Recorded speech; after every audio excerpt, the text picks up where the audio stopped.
Vous écoutez le grand débat, issu de l'épisode S511 du podcast Faut pas pousser les ISO, diffusé le jeudi 24 novembre 2022. Cette émission est présentée par Sony et sa gamme de boîtiers hybrides plein format photo et vidéo pour les professionnels et les amoureux de la belle image. Nous sommes de retour dans Faut pas pousser les ISO avec Ronnie Student de la boutique IPLN et le journaliste spécialisé Louis Royer, chef de rubrique photo sur le magazine lesnumériques.com pour notre grande sélection des meilleurs hybrides de l'année 2022.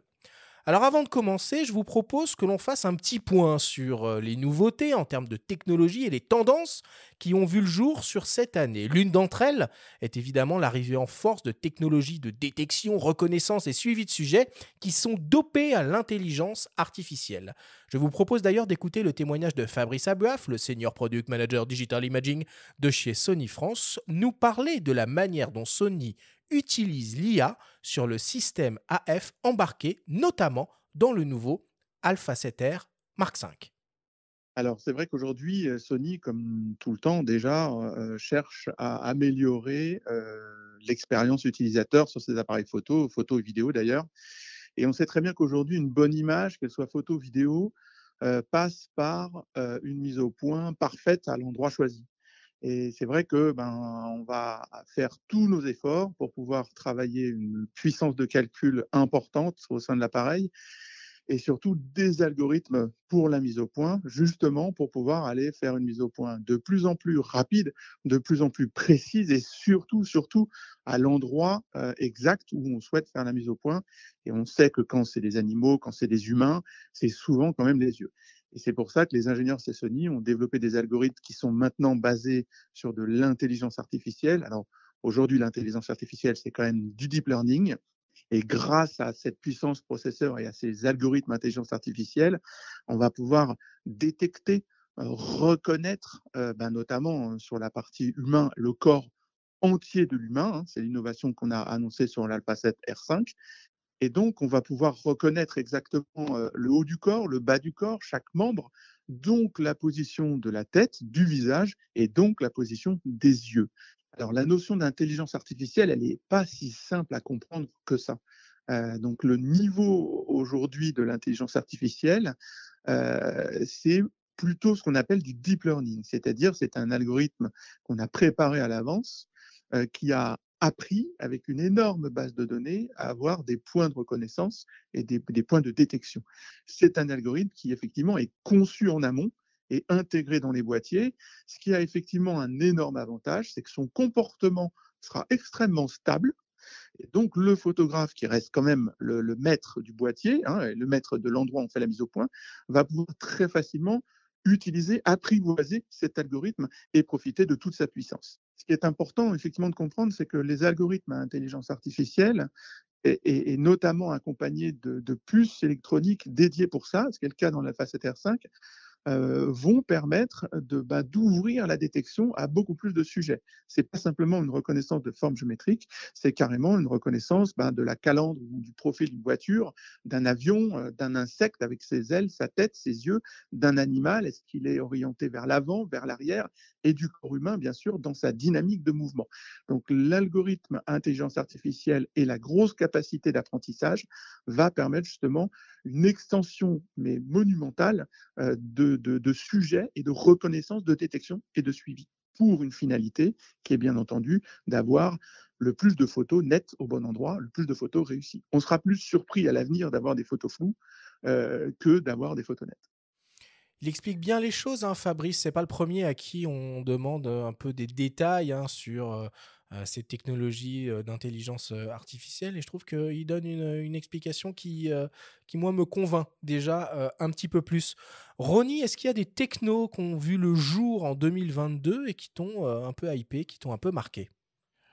Il est certain qu'aujourd'hui, ce dont on vient de parler, c'est peut-être ce qui est le plus marquant.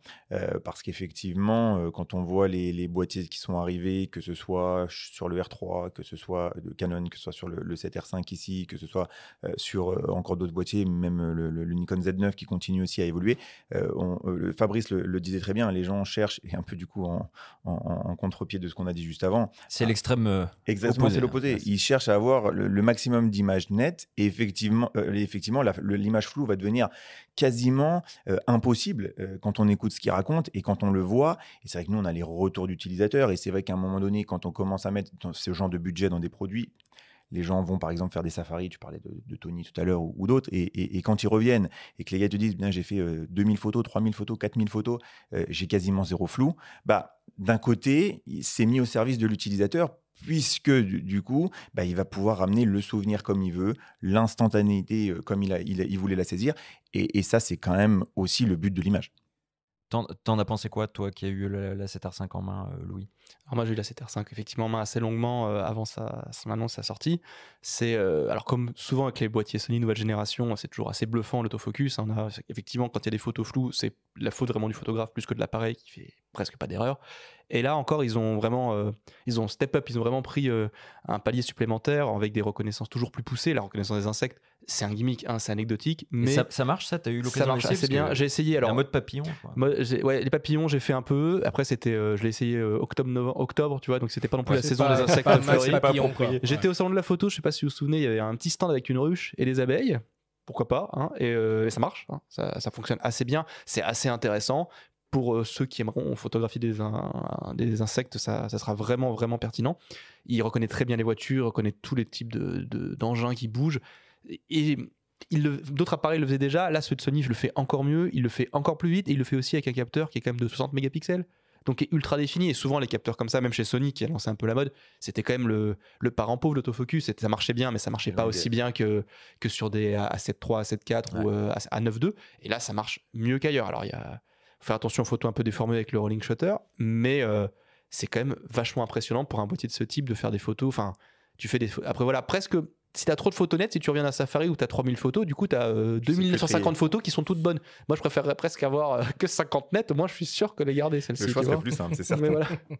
Alors parmi les autres tendances un peu qui ont émergé sur cette année 2022, évidemment on en a déjà parlé plusieurs fois, Benjamin, à ces micros, le retour en quelque sorte de la PSC avec Canon qui a lancé deux boîtiers, le R7, le R10 et le nouveau Fujifilm X-T5 qui apporte en plus l'ultra haute définition, 40 millions de pixels sur ce type de capteur. On peut noter aussi l'arrivée de boîtiers professionnels, donc le Z9 chez Nikon, le R3 chez Canon, mais il y a quand même des petites frustrations, des petites choses qu'on avait senties à la fin de l'année dernière et qui n'ont pas vu le jour. On s'était dit qu'on allait voir arriver les premiers 100 millions de pixels en 24-36 en 2022. Bon, ça, pas encore. On s'était dit que la 8K allait devenir la norme en vidéo. Pas encore. Est-ce qu'il y a d'autres choses comme ça qu'on a mal pressenti? Je sais pas si c'est à toi, moi, c'est pas ça que moi, le 100 millions de pixels sur la 7R5, moi je le voyais venir. Je me dis, tiens, allez, quand même, bon, il y a des rumeurs, il y a pas de rumeurs. On est mauvais quand même. On est mauvais. On se dit seulement 60. Après, c'est la logique de Sony. Ils renouvellent a priori les capteurs que toutes les deux générations. Donc, à la troisième génération, c'est renouvelé. Donc, du coup, c'était logique qu'il y a 60 mégapixels. Mais bon, je pense que du 100, il y en a dans les tuyaux, quoi, voire plus. Non, puis en fait, tu l'as très bien argumenté juste avant. Ils vont exploiter encore mieux leur superbe capteur de 60 millions de pixels qu'il y avait sur la 7R4 avec des processeurs plus puissants, etc. Un AF amélioré, donc déjà améliorer la base, c'est plutôt une bonne chose. Est-ce qu'on a vraiment besoin de 100 millions pour l'instant en plein format? Pas forcément. On en parlera tout à l'heure, il y a des très bons moyens formats qui font le job. Et juste, moi, j'aimerais quand même, on parle des nouvelles technos de l'année, etc. Le Z9 est le premier hybride sans obturation mécanique. Et ça, c'est une vraie nouveauté aussi. Et je trouve que pour la longévité du matériel, enfin on verra sur la durée ce que ça va donner, mais c'est quand même un truc en moins dont il faut se préoccuper. Donc je pense que ça mérite aussi d'être signalé. Après, c'est vrai que sur la partie 100 millions de pixels, moi c'était peut-être le R1 ou je ne sais pas comment on peut l'appeler. On l'attend celui-là. Voilà, le boîtier Canon Pro avec beaucoup plus de définition qu'on aurait pu voir arriver effectivement un peu comme ça en fin d'année, plus que le R5 où effectivement on aurait imaginé plus facilement de garder le capteur comme tu le disais, parce qu'on voit à peu près qu'il change tous les 2 ans et demi, donc on n'y était pas encore. Mais voilà, le R1, ou en tout cas un boîtier avec beaucoup de pixels comme ça en full frame pro, il y a une attente en tout cas au niveau des consommateurs. Mais d'ici les JO de 2024, on peut certainement. Après le R1, ça sera du sport, et comme l'Alpha One chez Sony, je pense qu'ils vont pas dépasser les 50 et quelques, parce que justement après si tu dois envoyer 10 000 photos à l'AFP ou à la Associated Press ou je sais pas quoi, voit. Peut-être un R1 et un R1S. Ouais. Mais tu vois, il faisait le 1D limité à 24 sur le R3 pour l'instant. Oui, mais il faisait le 1D et le 1DS Mark III sur les réflexes à l'époque, avec ce côté un peu pro, et puis le boîtier plus défini pour tout produit studio et l'autre plus réactif. Et c'est vrai que moi, c'est vers ça un petit peu que j'imagine la tendance aller, quoi. Bon, on verra bien. Alors, nous avons décidé d'organiser notre sélection en fonction des différentes tailles de capteurs qui existent sur le marché. On parle évidemment que d'appareils objectifs interchangeables. Donc, on a le micro 4 tiers, le format APS-C, le 24-36 mm et le moyen format. Et dans chaque catégorie, nos deux invités, et toi aussi, Benjamin d'ailleurs, vous allez nous proposer un ou deux appareils chez les différents constructeurs d'hybrides présents sur cette taille. La première question, en tout cas, à se poser avant d'attaquer, évidemment, celle du prix d'achat du matos, que ce soit neuf ou d'occasion, et peut-être aussi de la rétrocompatibilité optique. Ronny, pour avoir une idée, c'est quoi un budget cool pour se lancer dans la photo avec un hybride quand on vient du smartphone? Est-ce qu'il y a des budgets cool en photo encore d'ailleurs? Ouais, raisonnable, on va dire. Alors, les cool, raisonnable, tout ça, en fait, c'est toujours la première question et la vraie question. Et malheureusement, je pense qu'il n'y a pas une seule réponse dans la mesure où ça dépend de la personne qui est en face de vous. Ce qui est certain, c'est que c'est sûr que si aujourd'hui, il n'y a pas de limite, bon, on peut s'amuser, on le fera tout à l'heure et c'est vrai que c'est magnifique. À partir du moment où on réfléchit à un premier investissement, soit un jeune, soit quelqu'un qui veut se lancer ou upgrade un peu par rapport à un smartphone, comme tu le disais, aujourd'hui, c'est un petit peu le marché aussi et la tendance qui guide la réponse que je vais donner parce que en réalité, quand on regarde, hormis à prendre des fins de série ou de l'occasion, tu le disais, où les prix vont bien chuter, sinon, on va difficilement trouver des tarifs à moins de 650-700 € avec une optique de base et si on veut un kit un peu plus confirmé, plutôt entre 900 et 1000. Voilà. Ok. Et plus pour du micro 4 tiers. Micro 4 tiers ou début d'APS-C, tu as raison. Voire réflexe APS-C, parce qu'hybride APS-C un peu polyvalent, on tape sur les 1000 sans optique. On va être. Après, c'est vrai que maintenant, avec le Z30 par exemple, alors il n'y a pas de viseur, il y a d'autres contraintes, je suis d'accord, mais on peut commencer à y arriver. Maintenant. C'est toujours pareil, c'est une question de besoin, c'est une question de demande, c'est une question d'optique parce que c'est vrai que là, dans ta question et dans la façon dont on va étudier les différents produits, on se concentre sur le capteur. Évidemment, c'est très important. C'est la semaine prochaine, les optiques. Alors, je vais te faire un teasing, mais les gens qui aujourd'hui viennent en magasin, moi, j'ai quand même tendance à leur donner une réponse et vous serez ou pas d'accord avec moi, mais on a la chance d'avoir dans le marché tellement de types de produits différents et de qualité au niveau des boîtiers. À un moment donné, c'est presque plus le boîtier qui va faire le choix, mais c'est plus l'optique. C'est-à-dire qu'on va dire, tiens, moi aujourd'hui, je veux une optique fixe ou je veux un zoom polyvalent. Ok, qu'est-ce qui existe chez qui? Et je choisis mon boîtier en deuxième. Et c'est une démarche qu'on voit beaucoup. Mais c'est pour ça que Arthur citait la rétrocompatibilité avec les optiques, puisque c'est une question fondamentale quand on a déjà un parc optique. Ce qui est drôle, par contre, alors c'est sûr, les questions sont orientées, c'est qu'on élimine d'emblée tout ce qui est compact expert et compagnie. Est-ce qu'on peut dire aujourd'hui que c'est presque un marché qui est fini parce qu'il y en a encore, il y a des modèles, il y a des modèles intéressants. Je vais te laisser FH de mon opinion, mais je te dis. Au niveau des compacts, c'est compliqué. Les compacts d'entrée de gamme, les compacts experts, il y a encore au moins deux modèles qui sont quand même assez intéressants, assez performants. 3. Moi j'en ai 4, mais moi je partais sur plutôt principalement le Leica Q2 et le Fujifilm X105, X100V, introuvables. D'ailleurs, qui sont Ronny, t'en as toi avant des X100V et qui ont pris 300 € depuis leur prix de lancement il y a quelques années. Moi j'en ai un.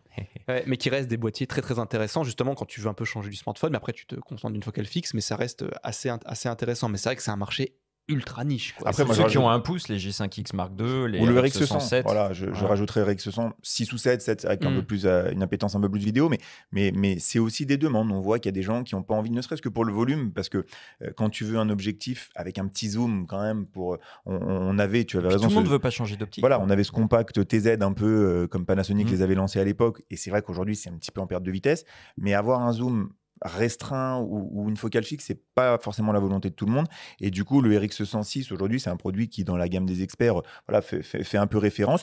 Et c'est peut-être l'un des seuls avec les focales fixes que tu as cité. Je rajouterais peut-être le GR3 ou 3X chez Ricoh, qui sont plus accessibles. Un peu plus accessibles, pas de viseur, mais en mode point and shoot, comme on dit, c'est très bien. Voilà. Il y a Sony qui a lancé quand même le ZV1F, là, l'espèce de ZV1 redessiné avec une focale fixe, qui est bon, il a les limites de ses qualités, il est intéressant pour certains usages, notamment en vlog, mais ça reste, je crois, c'est l'appareil photo le moins cher lancé en vlog ou tu dis vlog, toi? Moi, je dis vlog. Ok. C'est l'appareil photo le moins cher lancé en 2022, voire en 2021, voire en 2020. Ça fait longtemps. C'est Alors bon, est-ce que par rapport à un smartphone, tu as vraiment une grosse différence avec ça pour juste de la vidéo ? Poser la question, c'est y répondre à moitié quand même. Ouais, voilà. Bon, je fais juste une petite aparté, même si c'est pas vraiment le sujet de l'émission. On en parlera longuement l'année prochaine. Mais bon, voilà, il faut rappeler quelque chose au niveau des optiques. Donc déjà, c'est la rétrocompatibilité pour les personnes qui ont déjà du matériel réflexe en monture Canon EF ou en monture Nikon F. On peut tout à fait, en utilisant une bague d'adaptation, exploiter pleinement ces objectifs sur des hybrides en monture Canon RF et en monture Nikon Z. Niveau optique, on a vu pas mal de choses arriver aussi, notamment en monture Fujifilm X, avec l'arrivée fracassante, si je puis dire, de Sigma et Tamron, avec une offre d'objectifs hyper intéressant sur cette montique-là. Tamron qui va même encore plus loin, il a lancé récemment le premier objectif monture Z de chez Nikon. Je pense que voilà, c'est le signe qu'il y en a d'autres qui vont suivre. Il faut espérer. C'est fort probable. Et puis voilà, tout l'enjeu de toutes ces marques, c'est encore le développement de ces nouvelles optiques, avec Sony qui a toujours un wagon d'avance, qu'on est déjà à développer les versions 2 de ces objectifs, quand les autres encore ont une gamme... sont de plus en plus complètes, mais pas encore complètement complètes. Voilà, je ferme cette parenthèse sur les optiques et on rentre dans le vif du sujet avec les premières sélections des meilleurs hybrides 2022 équipés de capteurs micro 4 tiers. Alors là, c'est relativement simple. On a 2 constructeurs qui sont présents sur ce créneau-là, Lumix et OM System. Alors, je vais commencer avec toi, Louis. Selon toi, quel est le meilleur rapport qualité-prix en 2022 en micro 4 tiers ? Alors, en micro 4 tiers, en 2022, je vais remonter un petit peu le temps et j'ai proposé, je pense, encore et toujours le résistant Panasonic Lumix G9, qui a quand même qui a quelques années, mais qui est maintenant passé sous les 1000 €, sous les 800 €. Enfin, j'ai vu des Black Friday à 750, je crois, qui a pas le meilleur autofocus du marché, mais qui a quand même une prise en main assez pro, quand même, qui est vachement performant, qui a une rafale qui grimpe à des sommets assez stratosphériques, qui a un boîtier à limite pour faire du sport, pour de la vidéo, parce qu'en vidéo il est assez proche du Panasonic GH5, mine de rien, qui était quand même au fil des mises à jour. C'est ça, voilà. T'as du très bon niveau. Donc moi, quand les gens veulent du micro 4 tiers, veulent pas trop se ruiner, je leur dis le G9, alors il est pas tout jeune, il a peut-être 4 ans, peut-être 5 ans, mais globalement il tient encore largement la route. Et il y a une offre d'optique justement compatible avec Panasonic et Olympus / OM System qui est assez impressionnante. / aussi plein d'autres constructeurs. Oui, mais en natif, tu vois. Si tu veux. Et il a un petit écran LCD sur le dessus. C'est ça qui fait aussi. Un peu pro. Là, il est un des rares hybrides à avoir ça et je trouve ça pas mal. Je crois que c'est peut-être un des deux. Non, je crois que c'est le seul micro 4 tiers peut-être à l'avoir. En micro 4 tiers, c'est le seul. Ouais, je crois. Ouais. Et parmi les hybrides, sur le haut de gamme de OM System, il n'y a pas un écran supérieur ? Non, je crois pas sur l'OM1. Sur l'OM1, non. Non, ouais. EM1X et OM1, non plus, ouais. Par contre, ce qui est alors, le petit truc, c'est une feature, c'est qu'il a un déclencheur qui est ultra sensible. Alors vraiment, c'est vraiment celui du marché, le déclencheur le plus sensible du marché. Il faut vraiment faire attention parce que vous l'effleurez, vous avez déjà pris 30 images sans le savoir. T'as raison. Donc faut le prendre en compte quand vous l'achetez. C'est pas un bug, c'est qu'il est foutu comme ça. Donc, mais bon, moi je pense que c'est toujours un très bon rapport qualité-prix malgré les années. Ronnie, le top of the top en micro 4 tiers.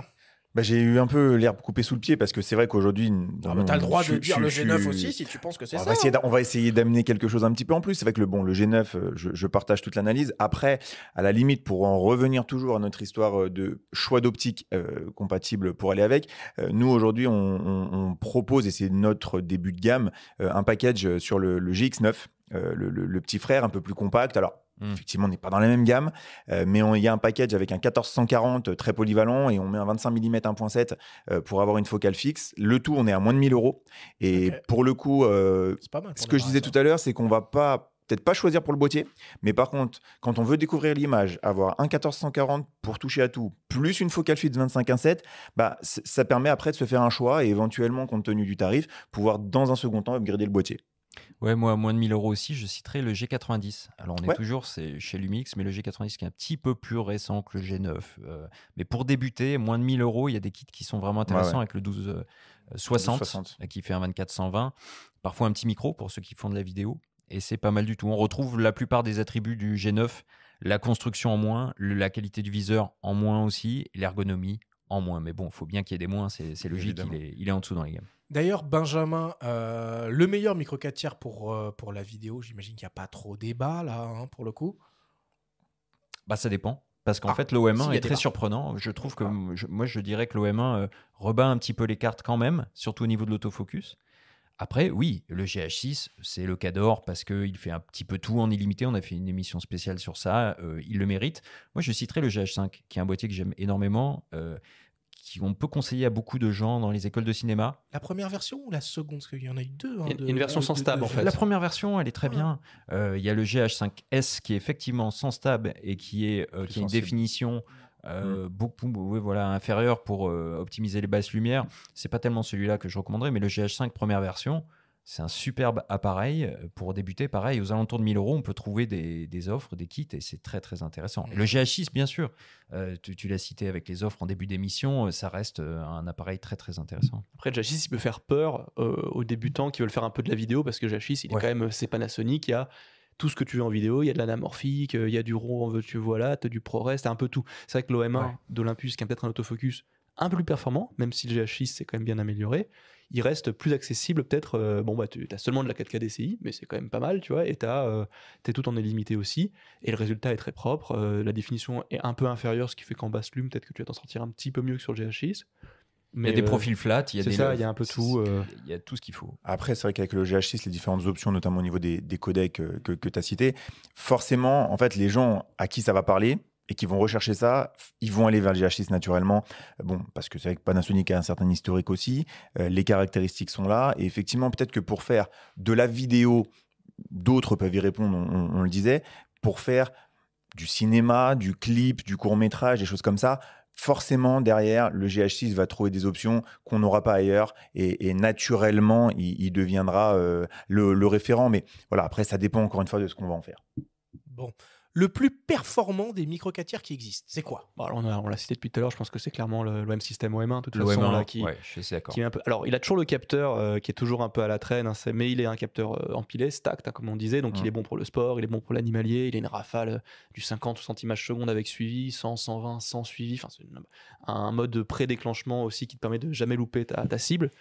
Donc voilà, et de tout dans un emballage assez connu chez Olympus OM System.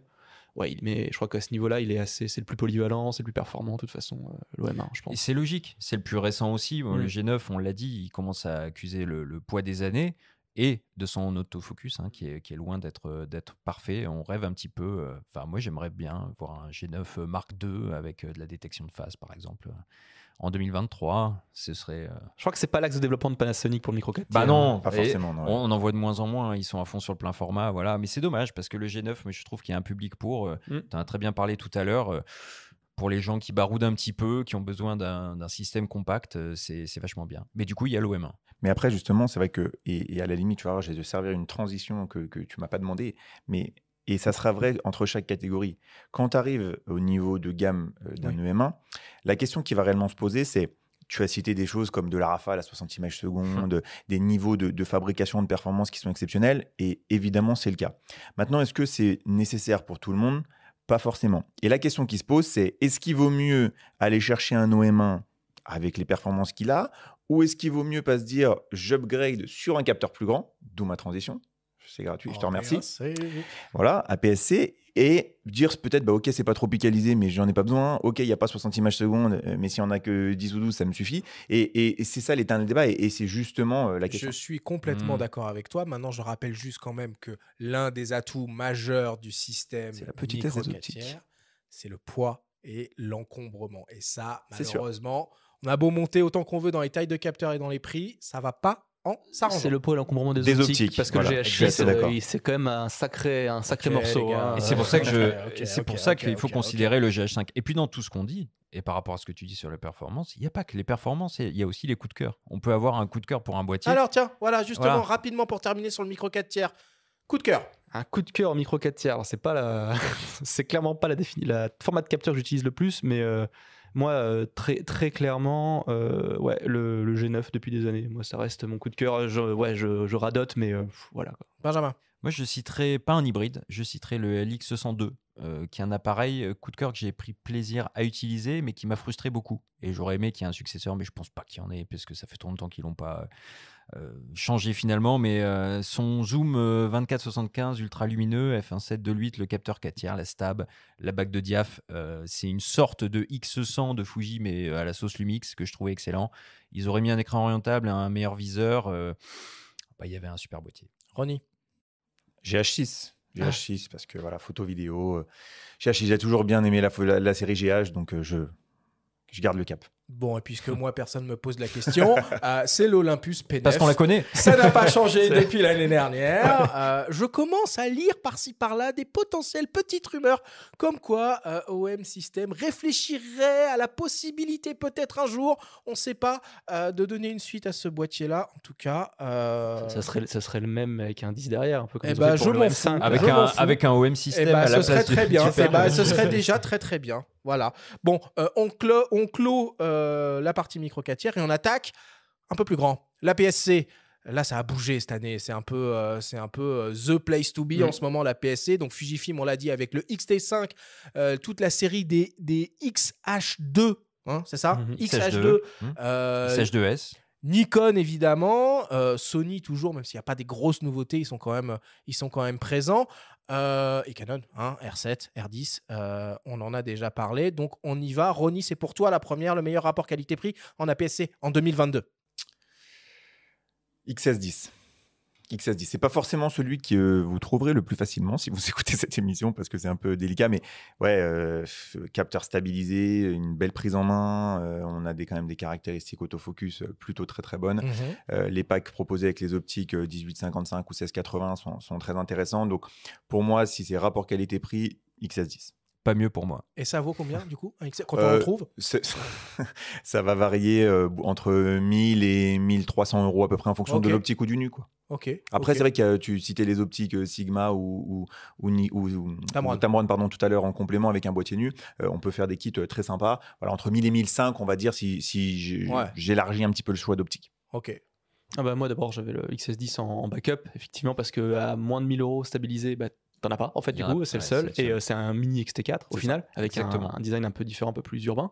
Sinon, après, alors, un bon rapport qualité-prix, on l'a parlé tout à l'heure, ça reste le R7, hein, qu'on met toujours un peu en avant, qui a sorti la relève du 7D Mark II assez bien.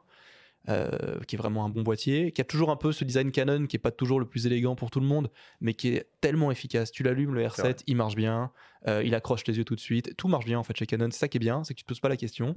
Par contre, évidemment, c'est le cas des. Moi, on m'avait dit quand je l'avais opposé au XT4, oui, vous comprenez, chez Canon en RF, APS-C, il y a pas d'optique, patati patata. C'est vrai, il y a pas beaucoup d'optique APS-C. T'as plus d'optique à plein format, mais ça coûte cher. Par contre, ils ont la bonne idée de faire comme ils avaient fait au lancement du R5, R6, c'est de le vendre avec une bague. Et là, les optiques EF, t'en as tout un peu à ta caisse.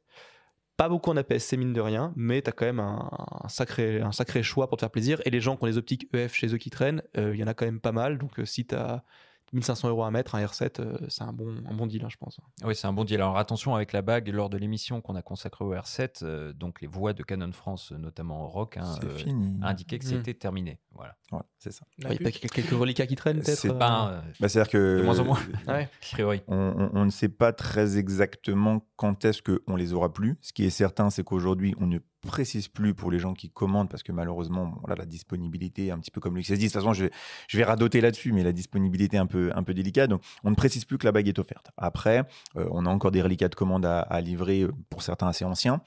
Donc, normalement, on a la garantie qu'encore un petit peu, on les aurait. Après, pour l'instant, si tu commandes aujourd'hui un R7 ou si tu vas l'acheter parce que tu en magasin, c'est pas sûr qu'il y a la bague. Voilà. Ok. Le top of the top en APS-C en 2022. Alors chez Fuji qui a frappé un très grand coup chez le XH2S avec son capteur stack, ses définitions vidéo en veux-tu en voilà, avec son petit frère XH2 qui a un capteur non stack mais de 40 mégapixels qui fait vraiment bien le taf quand même. Là les deux, la doublette Fuji, c'est vraiment du très très haut niveau. Ça surprend un peu par son positionnement tarifaire pour de la PSC parce que quand même on taquine un peu les prix du plein format, même on les dépasse assez largement par moment. T'es au niveau d'un A7 IV quoi. C'est ça. C'est ça. Alors c'est pas tout à fait les mêmes produits, c'est pas tout à fait la même utilisation. Le XH2S il est là pour embêter des Z9, il est là pour embêter des R3 et compagnie. Mais Fuji a essayé de dire on se monte les manches et on arrive à monter bien en gamme. Et c'est pas surprenant, c'est normal qu'il gagne la palme de la PSC cette année parce que c'est très très fort quoi. Mais je crois que c'est le meilleur boîtier APS-C réflex hybride compris que j'ai eu à tester depuis le D500 de Nikon. globalement. Et enfin, j'ai trouvé au niveau de l'ergonomie, la qualité de construction. Donc, et moi, j'ai mis le XH2S même devant le XH2, mais pour ça, c'est simplement perso, quoi. En ergonomie, c'est des clones, c'est la même chose. Voilà. C'est ça, donc après, c'est une question de définition. C'est ça, voilà. Donc voilà. Et en parlant d'ergonomie, il y a un petit afficheur aussi sur le dessus. Sur la série XH, effectivement. Ouais. Et en vidéo, ça a du sens de faire de la PSC en vidéo? J'ai cru comprendre qu'il y avait des produits exclusivement conçus pour ça. Alors, exclusivement, quand on regarde, il y en a qui ont clairement au niveau des caractéristiques, on nous guide en nous disant allez faire de la vidéo, allez faire de la vidéo, allez faire de la vidéo. Après, aujourd'hui, alors, on est à la limite, ce que je vais dire, entre un appareil photo et une caméra. Oui. Mais la FX30 de chez Sony, pour faire que de la vidéo, c'est compliqué. C'est compliqué de faire mieux. Entre les caractéristiques, l'ergonomie, la prise en main, la poignée, pour l'option, ceux qui veulent prendre avec la poignée, puis le tarif, et puis là encore, tu as le parc optique en Sony, en Sigma, en Tamron. Clairement, c'est un super succès. Elle était pas, on la voyait pas arriver. Elle est arrivée comme ça un petit peu en dernière minute. On pouvait se poser des questions parce que, comme pour le R7, à un moment donné, on dit la PSC, est-ce que aujourd'hui on entend plein format partout? Est-ce que réellement il y a encore un impact? La réponse, elle est oui, clairement. Surtout qu'elle est mieux placée que la FX3. Qui est quand même plus cher que la 7S3 sans le viseur. Tu dis, c'est bizarre, c'est pour le ventilateur que je paye plus cher. La FX30, elle est vraiment très intéressante au niveau tarifaire. Après, je pense qu'au niveau fonction vidéo pure, le XH2S, il a quand même un niveau au-dessus, niveau codec, niveau ProRes, niveau ceci, niveau cela. Il n'a pas le ventilateur intégré, mais tu peux lui en acheter un si tu as envie. C'est pas juste pour faire de la vidéo. Je pense que au niveau polyvalence vidéo-photo, le XH2S est quand même un peu devant la FX30. Parce que Sony, ils segmentent tellement leur gamme qu'au final, des fois, ils brident un peu certains produits pour pas concurrencer d'autres marchés. Mais la FX30, c'est vrai que c'est très intéressant, quoi. C'est assez petit, mais c'est vraiment pour ceux qui veulent faire. Alors ça fait des photos, évidemment, ça fait des photos et tout ça, mais c'est pour faire. C'est pas conçu pour ça. C'est pas conçu pour ça. Elle a pas d'obturateur mécanique non plus, elle, alors que la FX3, je crois qu'on avait un. Du coup, ils l'ont vraiment c'est le deuxième deuxième appareil sans obturation mécanique. Mais voilà, c'est juste pour faire de la vidéo pure et dure, quoi. Mais alors que le XH2S, tu peux un peu faire les deux, quoi. Mais il est un peu plus cher. Et à des tarifs plus raisonnables, moi je citerai le XT4 de Fuji, qui est aussi un appareil redoutable en vidéo, qui fait de la 4K, UHD, DCI, du slow-mo à 200 images secondes en système PAL. Enfin, c'est vraiment un super outil pour filmer.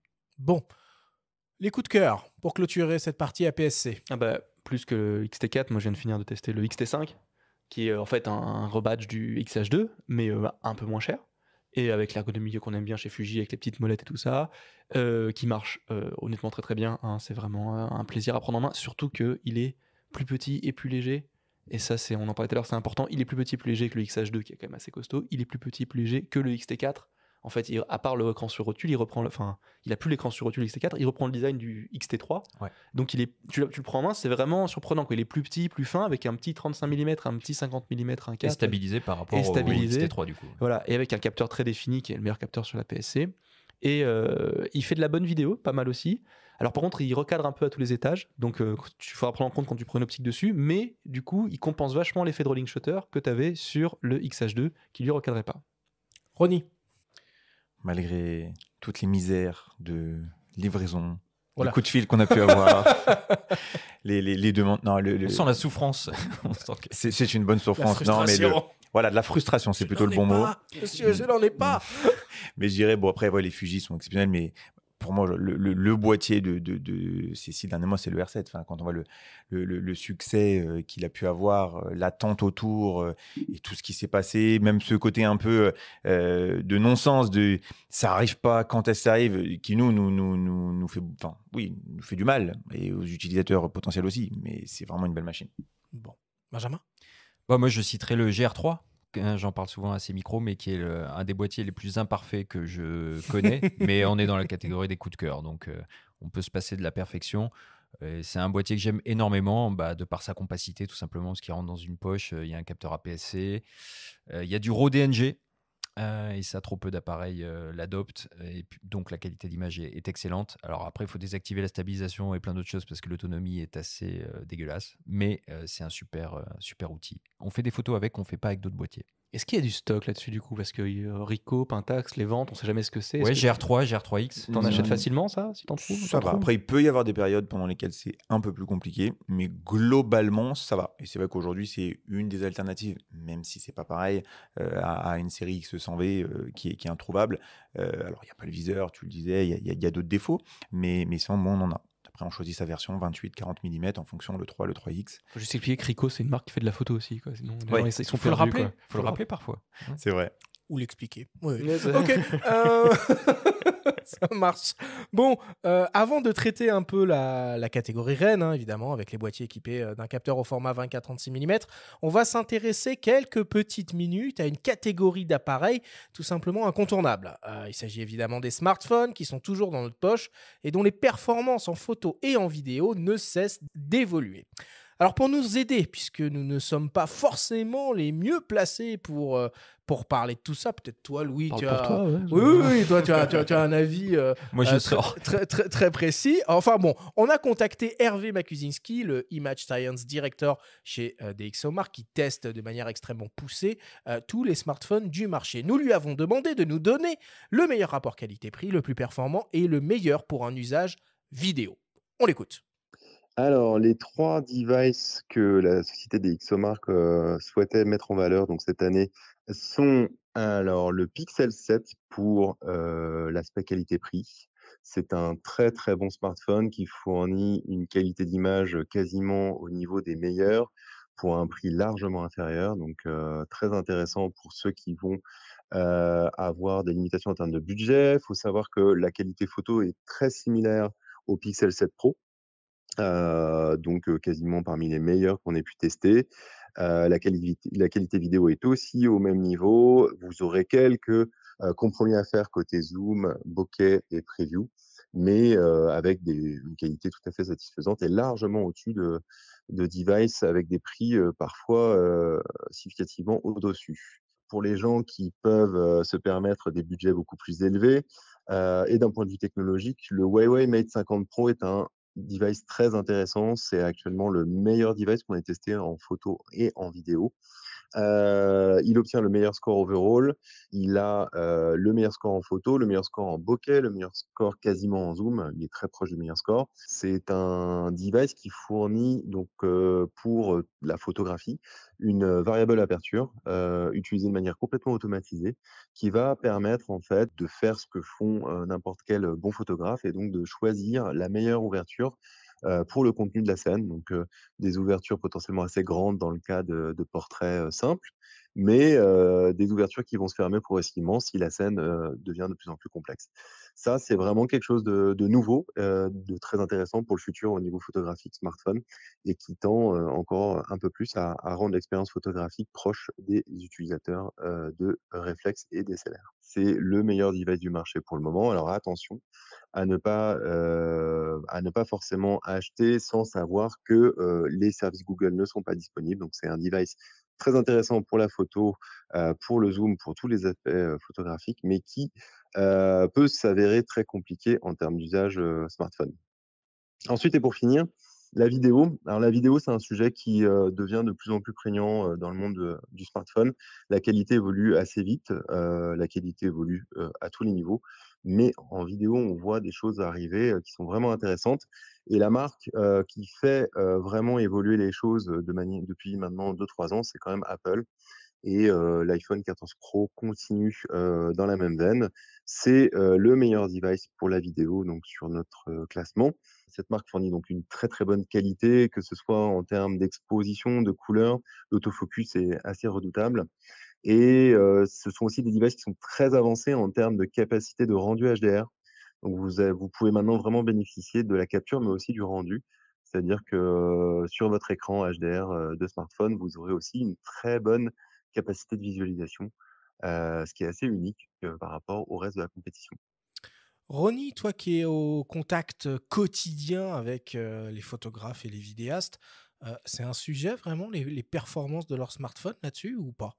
Oui, complètement. Alors après, les photographes ou les vidéastes, ils vont trouver une application particulière, on va dire, souvent complémentaire. Après, ce qui est un sujet surtout, et je pense que ça serait une folie de l'éluder, c'est que aujourd'hui, on a tous un smartphone dans sa poche, d'un niveau plus ou moins important, et qu'à un moment donné, on en parlait tout à l'heure, les compacts plus entrée de gamme, c'est ça qui les a tués. C'est-à-dire que pourquoi aller dépenser 300 ou 400 € dans un boîtier avec un tout petit capteur qui va être moins performant, que tu n'auras pas forcément avec toi, etc., alors que ton téléphone est là. Donc, en toute clarté et en transparence totale, quand des gens viennent nous voir, et il y en a encore, même s'il n'y en a plus trop, pour demander un compact dans ces niveaux de gamme-là, c'est vraiment la meilleure réponse qu'on leur apporte, c'est d'essayer d'exploiter leur smartphone. Et puis, si la passion de la photo vient, à ce moment-là, pourquoi pas, de venir chercher un compact expert et de monter un peu le budget dans les 700, 800. Mais sinon, ça n'a quasiment pas de sens. Vous avez réfléchi à peut-être, je sais pas, avoir une petite sélection de smartphones ultra performants, ultra spécialisés à proposer en boutique, ou c'est illusoire? Non, c'est pas illusoire, et pour tout te dire, on l'a déjà fait. Je vais remonter. Tu parles de ça au passé? Ouais, parce qu'on a fait ça il y a une quinzaine d'années maintenant. Ah oui. Donc avec Nokia, à la Photokina. Le 1020. Lumia 1020. Non, c'était... comment il s'appelait? J'ai plus le nom en tête, mais ils avaient 2 modèles chez Nokia qu'on avait vu à la Photokina. On était partis avec mon père, en l'occurrence. On les avait rencontrés, ils avaient discuté, et ils avaient une vraie intention de rentrer un petit peu chez les photographes. Et du coup, je me souviens qu'on avait fait vraiment une vitrine dédiée avec les produits Nokia. On en avait vendu certains, et on présentait le téléphone comme un appareil photo. Alors évidemment, c'est pas les performances d'aujourd'hui, et la distribution n'est pas la même. Et c'est vrai qu'aujourd'hui, un smartphone en magasin, ça pourrait, pourquoi pas se faire. Maintenant, si tu prends les grandes marques, voilà, c'est vrai que je pense que c'est un petit peu plus délicat.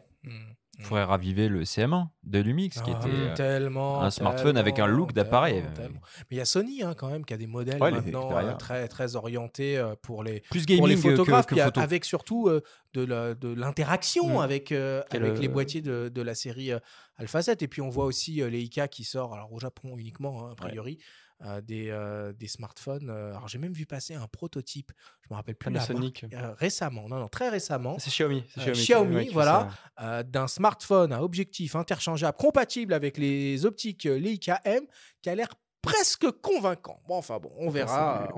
Je ferme cette parenthèse sur les smartphones, et on revient un peu dans la vraie vie de la photo, et on s'intéresse évidemment aux boîtiers équipés de capteurs 24-36 mm, avec toujours beaucoup de monde, beaucoup de constructeurs sur ce créneau-là, évidemment, Canon, Nikon, Sony, Leica et Lumix. On y va. Louis, le meilleur rapport qualité-prix. Alors, pour le meilleur rapport qualité-prix, c'est toujours un peu compliqué quand on parle de plein format, puisqu'on n'est quand même pas sur des tarifs hyper accessibles. Moi, j'en citerai deux années différentes. Alors, si on remonte un tout petit peu dans le passé, je parlerai du Lumix S5, qui est remis un peu à la mode par différentes offres ça et là, parce que c'est quand même un boîtier très polyvalent, sous les 2000 €, avec énormément de fonctions vidéo inspirées de la série DGH en micro 4 tiers et inspirées des S1H, S1. Enfin, au gré des mises à jour, il est devenu plus performant que la S1, S1H. Et S5 était déjà remonté largement dans notre guide l'année dernière. Oui, complètement. Mais comme le dit Louis, c'est vrai que c'est presque un petit S1H maintenant, à part les limites de durée d'enregistrement. Oui, c'est pas tout le monde n'est pas concerné par ça. Et si je voulais aller plus récent, je taperais sur le classique maintenant, le Sony A7 IV, qui a bien pris la relève de la 7 III, qui a un peu grimpé niveau prix. Mais bon, c'est un peu le problème de tous les appareils photo maintenant, et qui reste pas du Sony, donc il y a un volet vidéo très développé, un peu bridé par rapport à la 7S III, parce qu'il fallait pas trop en faire non plus, mais qui a des fonctions de... Sony, c'est pour toi. Ils ont les mêmes processeurs. Voilà, les mêmes processeurs, des fonctions d'aide à la mise au point, de focus mapping et tout ça, qui sont inspirés de leur caméra Venice Cinema, qui c'est vraiment très impressionnant. Toujours un nouveau capteur de 33 mégapixels, très performant. L'autofocus, on sait que ça marche très bien. Et évidemment, après, le parc optique de chez Sony, on en parlait un peu plus tôt, qui est un des meilleurs en hybride actuellement. Et bon, voilà, ils frappent toujours très fort. Je pense qu'il était très attendu. Je ne sais pas s'il se vendra dans les mêmes proportions que la 7 III en son temps, qui avait vraiment... Je crois que c'était vraiment celui qui avait commencé à enterrer définitivement les réflexes. Ouais. Là, bon, les hybrides sont un peu partout, mais la 7 IV, il prend directement la relève. Il y a un peu plus de concurrence, tu as raison, mais c'est vrai que ça reste... C'est impressionnant. Enfin, c'est vraiment un top seller. Et il est dispo, celui-là ? Oui. Et c'est quoi la démarche, Ronnie, avec un Alpha 7 IV ? C'est des gens qui ont un Alpha 7 II qui basculent ? C'est un premier équipement ? C'est quoi le... Il y a tout. Okay. Il y a tout. On a des gens qui, effectivement, sont déjà entrés dans la série, que ce soit avec l'Alpha 7 II, avec l'Alpha 7 III, et qui vont chercher avec cet Alpha 7 IV à la fois le surplus de définition, à la fois la petite amélioration vidéo, des choses comme l'écran orientable qui pouvaient manquer par rapport à d'autres. Donc là-dessus, sur l'Alpha 7 IV, clairement, c'est un des produits les plus complets de sa catégorie. Et puis, par rapport à d'autres qui démarrent tout simplement. Et c'est vrai qu'aujourd'hui, je le disais juste avant, pour démarrer, alors il faut un budget confortable, on est bien d'accord, mais en termes de performance, il n'y a pas beaucoup d'autres boîtiers qui peuvent se targuer d'avoir autant de choses en un seul. Donc là-dessus, c'est vrai que je partage l'avis. Le S5, pour répondre à la question avant que tu me la poses à mon niveau, mais c'est très bien, je vais vous laisser. Le S5, je suis complètement d'accord. Et c'est vrai que tu parlais d'offres attrayantes. Je vous invite à jeter un œil sur notre site, petite autopub, ipln.fr. On a un pack avec un 28-70-2.8 chez Sigma, extrêmement intéressant, avec une superbe belle offre de prix. Donc voilà, là-dessus. Balance le prix. On va se retrouver avec donc les remises directes, les remboursements, les machins, à 1799 €. Ok. Oula. Boîtier plus le 28-70-2.8. Agressif. Donc là-dessus, c'est vraiment intéressant. Après, si je devais en rajouter par rapport... Il y a une très belle offre aussi que j'apprécie grandement chez Nikon avec le Z5. Le Z5, c'est un boîtier qui a toujours fait débat parce qu'il n'a pas tout. Il est ambitieux, quoi. Un peu, voilà. Et surtout, le problème, c'est qu'il était très cher. Il était trop cher. Et là, Nikon, moi, je trouve, fait un pack qui est top et qui n'a pas d'équivalence avec le 24-200.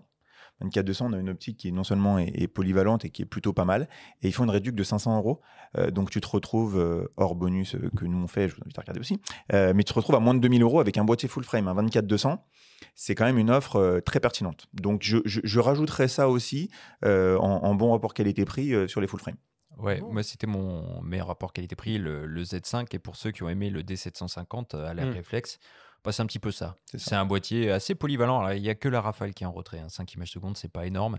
Mais on retrouve un petit peu tout ce qui a fait le succès du D750. Et c'est un très bon rapport qualité-prix. J'ajouterais moi le Z6 II à l'étage au-dessus, qui est un boîtier que j'aime énormément. Notamment le viseur, qui n'est pas le plus défini du marché, mais qui est très très agréable. Et une ergonomie que les nikonistes apprécient. Et en fait, il y a tellement d'offres maintenant. À l'époque, quand Sony se lançait par rapport au réflexe, tu dis les hybrides, c'est quand même vachement bien. Il y a des bons rapports qualité-prix. Maintenant, tu regardes un Z5, tu dis c'est du 24 mégapixels, c'est un très bon autofocus de Nikon, c'est la même prise en main, en fait c'est le même boîtier que Z6, Z6 II, mais il n'y a pas l'écran au-dessus, mais sinon c'est le même gabarit, donc c'est vraiment une bonne prise en main mi-réflexe, mi-hybride. Mais après tu te dis, mais par contre j'ai pas la Rafale, par contre j'ai pas ceci, par contre j'ai pas ça, parce qu'il y a tellement de trucs développés maintenant que tu commences vraiment à être... tu as des prétentions, quoi. Voilà, tu as des exigences. Après, il faut garder un peu d'argent pour les optiques. Quoi, mais si tu veux la photo pure, effectivement, un Z5, c'est vraiment pas mal, quoi, de base. Bon. Et si on fait sauter toutes les barrières, toutes les limites et qu'on veut the top of the top, Ronnie? Oula, il y en a tellement. Non, mais c'est franchement top of the top. Si vraiment on fait sauter toutes les limites, je vais citer... Bon, là, c'est R5, mais on en a déjà beaucoup parlé. Mais c'est vrai que franchement, là, ils ont quand même tapé fort. Ils ont cassé beaucoup de limites qu'on pouvait... Ça doit être compliqué de soutenir un Alpha One avec l'Alpha 7 R5 qui vient d'arriver là.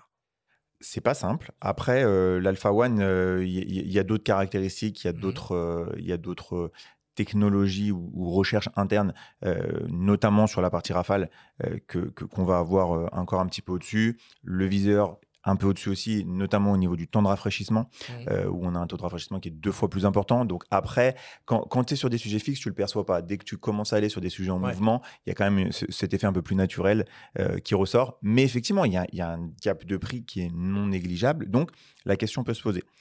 Donc là, c'est R5. Après, sinon, franchement...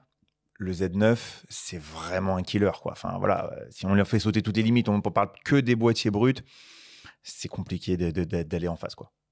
Je suis entièrement d'accord. Pour l'avoir testé sur l'UTMB là, cet été, j'ai trouvé absolument dingue ce boîtier. Le Z9, alors, en plus un hybride monobloc, il n'y en a pas beaucoup, des hybrides monoblocs. Voilà, il y a l'OM System et le M1X qu'il ne faut pas oublier, le R3 et le Z9.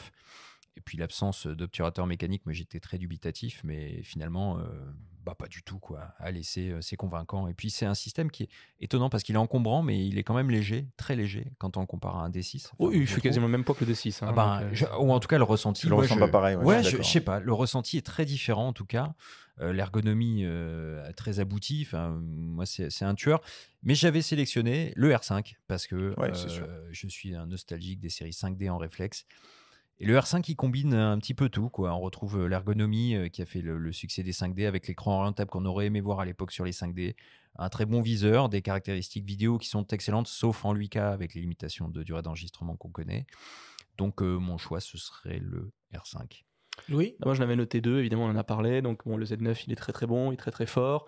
Il est très gros, mine de rien, parce que tu dis qu'il est quand même. C'est comme l'hybride le plus lourd du marché. Donc, dire qu'il est léger, c'est quand même compliqué. Non, plus léger qu'un D6. Enfin, en ressenti, mais c'est qu'un D6. Mais bon, ça reste 300 grammes de plus qu'un. C'est un monobloc, t'as raison. C'est un R3. On comprend. Mais après, il a tout. Ils ont fait des mises à jour récemment. Pour vraiment casser toutes les barrières, notamment en vidéo. Ils ont rajouté des fonctions en photo qui sont très très très bonnes. Ils ont un gros propriétaire en vidéo. Ils ont un gros propriétaire en vidéo, c'est très fort là-dessus. Après, moi j'ai toujours un petit faible pour l'Alpha 1 quand même, qui a été le premier vraiment à faire sauter la barrière de la grosse définition tout en ayant une énorme rafale, parce qu'on voilà ce qu'on disait tout à l'heure par rapport au R5, c'est qu'il a un capteur empilé, le A1, et moi j'ai utilisé beaucoup le R5 en obturation électronique du coup, et donc là t'es très sujet au rolling shutter. Moi j'ai fait des manifs avec, et quand tu dis R5 tu dis A7R5, c'est vrai qu'il faut A7 de Sony A7R5, et quand les gens ils bougent un petit peu d'un coup ils deviennent vite très fluides, très vite comme des serpents, ce que t'as pas avec l'A1, parce que justement le capteur empilé il compense cet effet là, et il a un autofocus qui reste alors il fait pas le suivi des insectes, mais ça reste vraiment du très très haut niveau, et c'est moins encombrant qu'un Z9 ou qu'un R3 quand même. Alors tu peux mettre un grip, il y en a qui vont pas aimer si tu montes un 600 mm dessus, mais au quotidien si tu as un 1 comme tout le monde dans sa poche avec un 50 mm 2.5 ou un 2, tu fais quand même bien le taf. Après évidemment c'est vendu au prix fort, au prix des réflexes 1DX D6, c'est plus de 7 000 €, 7003 je crois. Après voilà, faut dire aussi, je pense en toute honnêteté, que le Z9 est underpriced, parce qu'il est largement au-dessus du R3 niveau features. On peut dire quoi, 6 000 € pour le Z9? 6 000 comme le R3, et je pense normalement il devrait être vendu comme le D6, comme le A1 à 7003 voire plus, mais là bon ils ont dit on veut en vendre plus, du coup on a cassé les prix. Donc ça qui le rend attrayant, le Z9, c'est qu'il fait comme le A1 mais à 1500 € de moins. Mais voilà, sur moi c'est les deux boîtiers les plus performants du marché en 24-36 indéniablement de toute façon. Et tous les constructeurs de toute façon ils jouent aussi la carte de la vidéo avec ces appareils là. Est-ce qu'il y aurait un modèle qui sort un peu du lot pour un usage full vidéo, Ronnie? Oui, en tout cas je peux citer la 7S3. Voilà, je pense que c'est toujours la 7S3 aussi. Oui, okay. Très bien. Non, c'est clairement. Qui ne fait pas de Lucas, hein. On parlait de 100 millions de machins. Qui fait pas de RAW. Et pour en discuter avec les utilisateurs, professionnels, semi-professionnels, même si ça veut tout et rien dire. Le 8K, c'est comme un peu les 100 millions de pixels en photo. Je veux dire, à un moment donné, c'est vrai que c'est la course à la performance, mais est-ce que réellement demain, un boîtier amène du 8K? Est-ce que c'est une norme? Non. On le voit même dans les productions télévisuelles, cinématographiques ou autres. Même le 4K, pour certains, encore demeure même trop haut et demande encore des productions en Full HD. Mais sinon, le 7S3, c'est impressionnant. Bon, technique, je pense que vous avez certainement dû faire des émissions et si les gens qui nous écoutent font de la vidéo, ils le connaissent.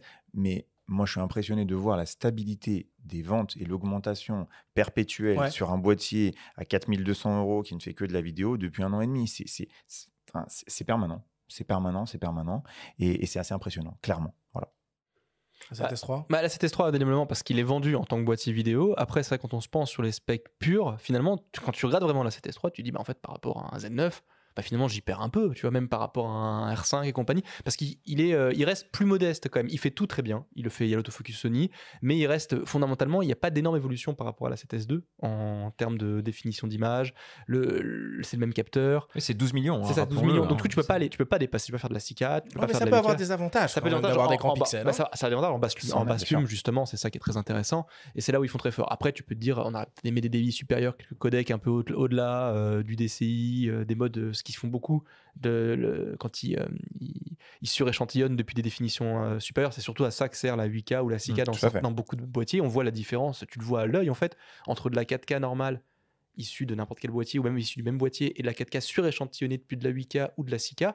Tu vois directement à l'œil, tu as une hausse de la netteté, une hausse du niveau de détail qui est quand même hyper impressionnant, ce que ne fait pas la 7S3 pour l'instant. Mais ça reste en vidéo le boîtier le plus stable, effectivement, le plus efficace. Et au niveau des specs purs, derrière, c'est le Z9 qui... alors lui, il ouvre les vannes, il fait tout, on veut un peu plus, voilà. Bientôt, ils vont nous dire qu'il fait de la 12K, même si le capteur n'est pas assez défini, ils vont réussir.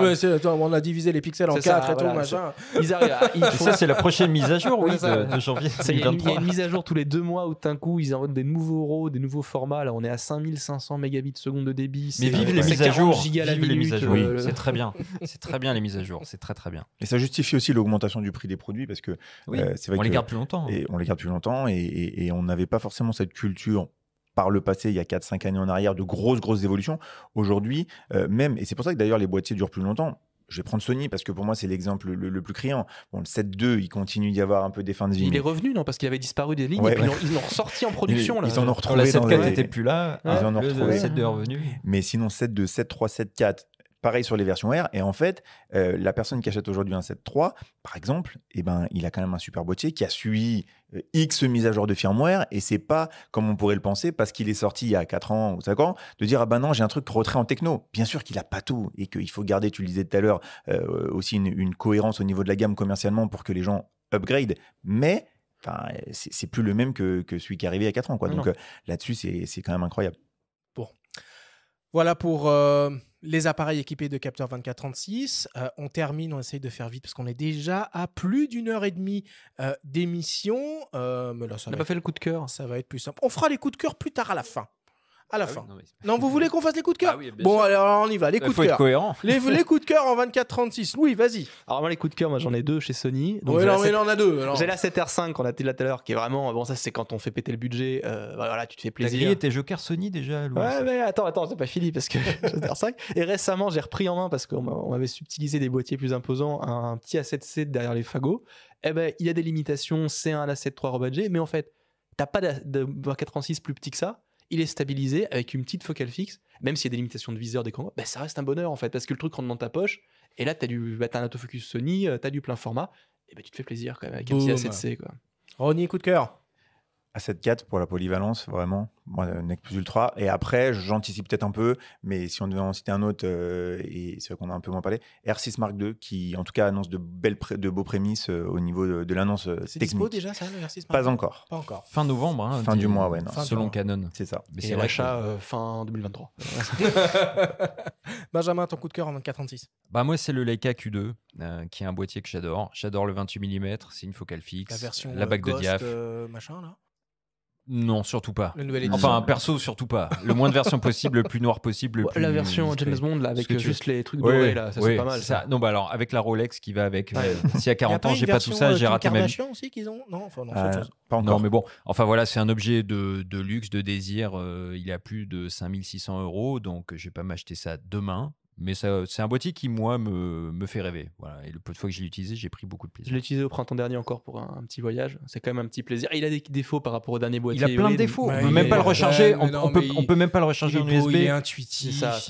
C'est juste, moi, le 28 mm, c'est un objet désirable. Je préfère un petit 35, tu vois.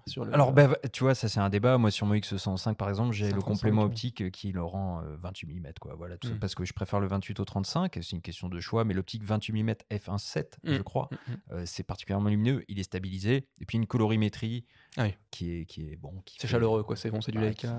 Qui séduit. Et du RAW DNG aussi. Très bon complément.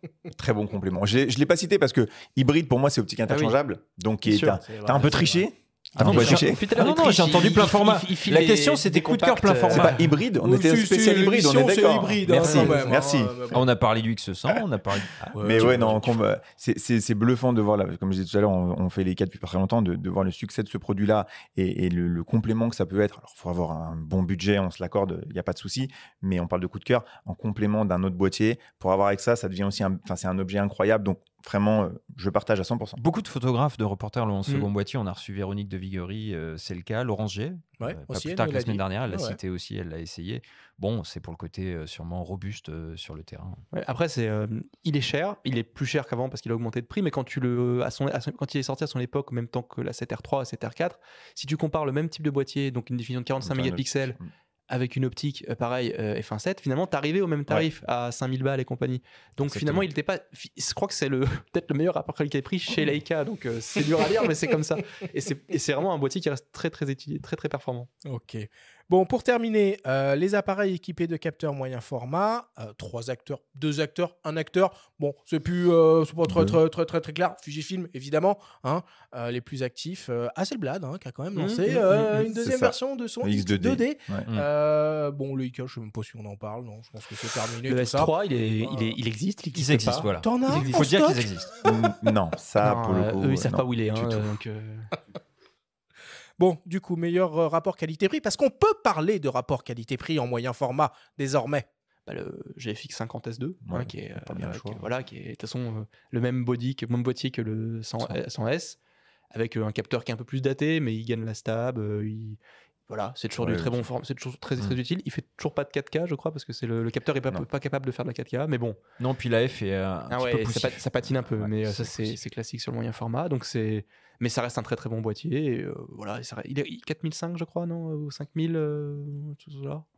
Ouais, actuellement, en plus de ça, il y a des ODR qui ont démarré là, donc on rentre dans le domaine de l'accessible pour du moyen format, en tout cas. On est pris du plein format. Voilà, c'est ça. Attention au coût des optiques derrière, on en parlera la semaine prochaine, mais en moyen format. Le plus performant le 100S, je pense. J'ai vraiment, après ça rejoint le coup de cœur. Le X2D, franchement, c'est pas la même. Oui. C'est pas pareil, mais pour l'avoir eu en main, le viseur. Il est un peu sexy quand même.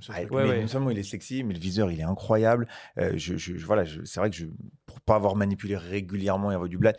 J'ai envie de dire X2D parce qu'on a dit aussi GFX juste avant. Donc, moi, je l'attends en test là parce que ça va être le coup de cœur, je pense. Moi, la feature qui m'intéresse le plus sur le X2D, et je pense qu'elle devrait être basique sur tout le gamme. La non-vidéo ? Non, c'est pas la non-vidéo, effectivement. c'est le 1 Tera de stockage en fait. Ça, c'est Royal au bar. Tu es à 64 Go avec un M11 de Leica. Ce que DJI fait aussi. Et là, tu as 1 Tera de stockage. On va me dire, oui, mais si ça marche pas, ce machin. Moi, j'ai plus souvent des cartes mémoire qui vont planter qu'un stockage interne. Et puis 1 Tera, tu as le temps de revenir. Surtout sur du moyen format. Parce que chez Fujifilm, t'as pas de stockage interne. Et c'est de la carte SD. Donc il te faut 5 secondes entre chaque photo parce que le truc mouline et tout ça. Alors, peut-être la prochaine version, tu auras du CF Express, ça ira plus vite ou quoi. Mais ça, ce truc de 1 Tera de stockage qui peut-être justifie une hausse de prix, c'est une feature qui est plutôt pas mal. Beaucoup de boîtiers devraient adopter, je pense. Ça serait vraiment, vraiment pertinent. Puis il est beau, puis il est beau, puis il est beau, puis il est beau. Puis les nouvelles, je reviens en optique, même si ça sera la semaine prochaine, j'ai bien compris, mais les nouvelles optiques, les XCD qu'ils ont sortis, les 3, 38, 55 et 90 qui va arriver, on va parler de ce qui est là, 38 et 55, c'est vraiment c'est magnifique. Design, inspiration Leica, là. À l'ancienne, voilà exactement, mais surtout au niveau qualité, il y a une âme dans ces images, un peu à l'instar de Leica, ces marques-là, je trouve, ont réussi, malgré l'ajout de technologie, à garder une âme au niveau de l'image qui est assez forte. Est-ce que ça a du sens de concevoir faire de la vidéo avec un moyen format ? Alors peut-être pas avec celui qu'on vient de citer du coup. Non, forcément. Mais ça a complètement du sens, oui. Pour être original, je vais citer le GFX 100S, mais qui est un excellent boîtier, qui fait de la vidéo 4K, qui a une stab qui tient la route. Pour un 100 millions de pixels, c'est important. Ergonomie aboutie aussi et stabilisée. Donc oui, ça a complètement du sens et le GFX 100S, c'est une option très très solide. 4K décils, l'autre, je crois jusqu'à 30 images secondes peut-être. 25 images secondes en pâle. Et c'est ça. Et précisons le prix, on est aux alentours de 6 000 €. Ouais, c'est pas mal. Et qui ressemble à un très gros XH2, quoi. C'est le même design. Oui, c'est la même philosophie. Et donc c'est plutôt c'est lourd, mais c'est petit pour un moyen format. Pour un moyen format, on peut faire de la street photo. Ok, bon, on va conclure là-dessus. Beaucoup d'informations dans cette émission et dans ce guide des meilleurs hybrides 2022. Merci Ronnie, merci Louis, merci à toi aussi Benjamin de nous avoir donné tous ces conseils. Et maintenant, vous avez toutes les infos pour faire le bon choix.